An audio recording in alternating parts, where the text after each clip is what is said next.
Zambe, yo zali zambe nanga, zambe nangu ya nyoso, na jale kogumba merayo yawe, kololo kumu emorayo, o ete yo zali zambe.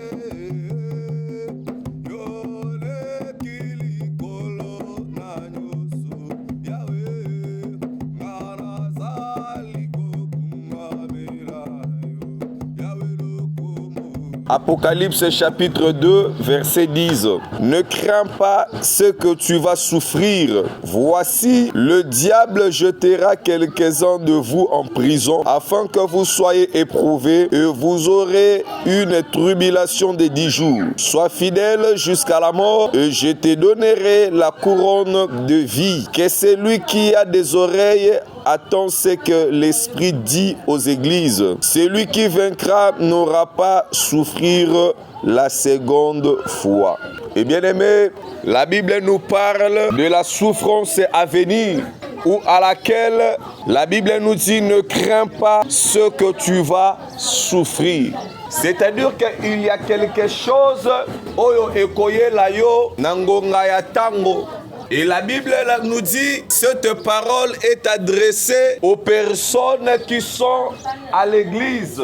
C'est-à-dire, le croyant, nabaye o bazali ko croire, naba fidèle inaye, le Seigneur le prévient en leur disant, ne craignez pas de ce que vous allez souffrir. Parmi vous, le diable jettera quelques-uns parmi nous. C'est-à-dire qu'ils seront ou ils deviendront des prisonniers du diable. Certains parmi nous, c'est-à-dire le naïf, c'est-à-dire les gens qui négligent la vie de la prière parce qu'il n'a pas le pouvoir de prendre tout le monde. Mais quelques-uns parmi vous, c'est-à-dire ceux qui ne prennent pas en considération. Et la Bible nous montre cette différence en nous disant que ceux qui ont des oreilles pour attendre écoutent ce que l'Esprit dit à l'Église.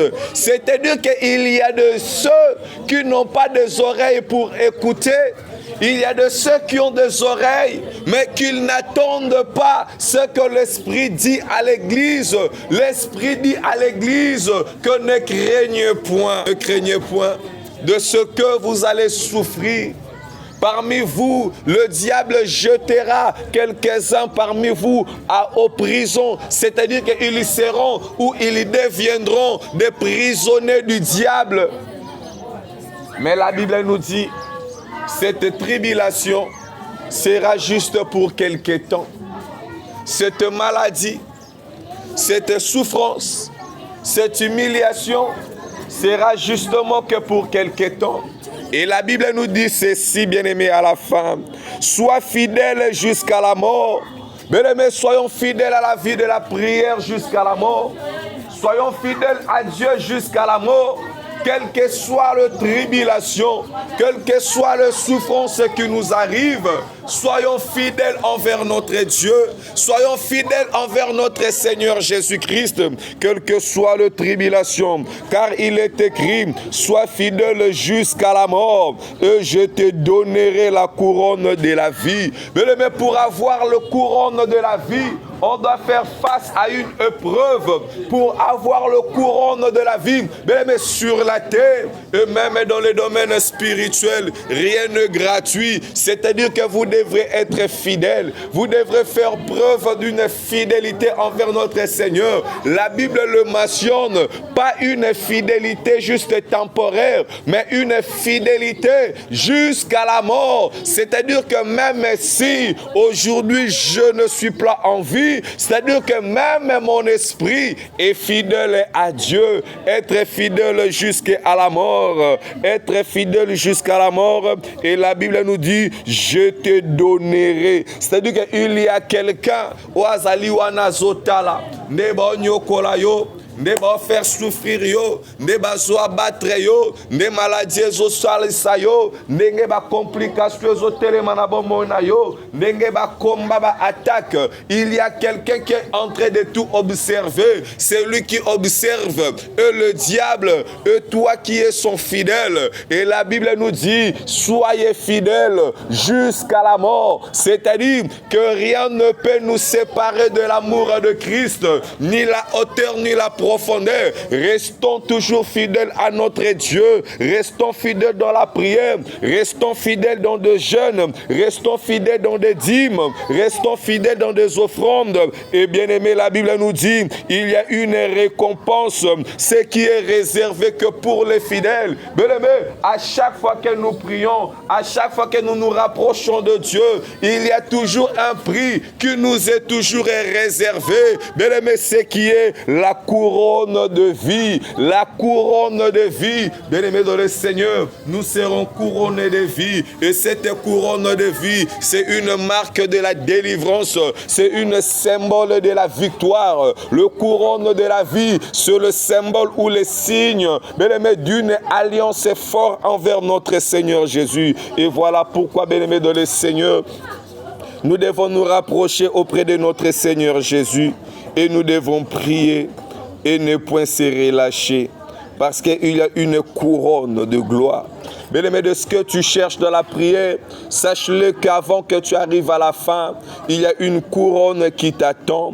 Bien-aimé, dans chaque course, dans chaque combat, bien-aimé, il y a toujours un prix qui a été toujours réservé. Bien-aimé, en chaque bataille, bien-aimé dans le Seigneur, il y a toujours un prix qui nous est réservé. Il y a de ceux qui se battent pour de terre. C'est-à-dire qu'après la bataille, il y a de terres qu'ils ont à récupérer. Bien-aimé, c'est-à-dire qu'après le combat, il y a toujours une couronne qui nous est toujours réservée de la part de notre Dieu. Voilà pourquoi David, dans le combat, David a demandé à celui qui va neutraliser cet incirconcis, qu'est-ce qui lui est réservé? Et on lui a présenté David. Voilà celui qui va combattre Goliath.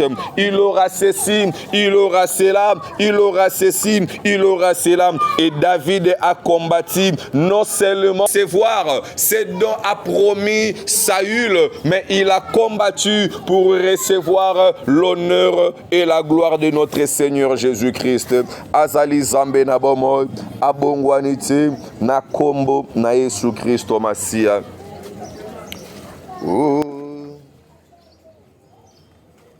Zambe, yo zali Zambe nanga.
Yole kili kolorano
De la parole.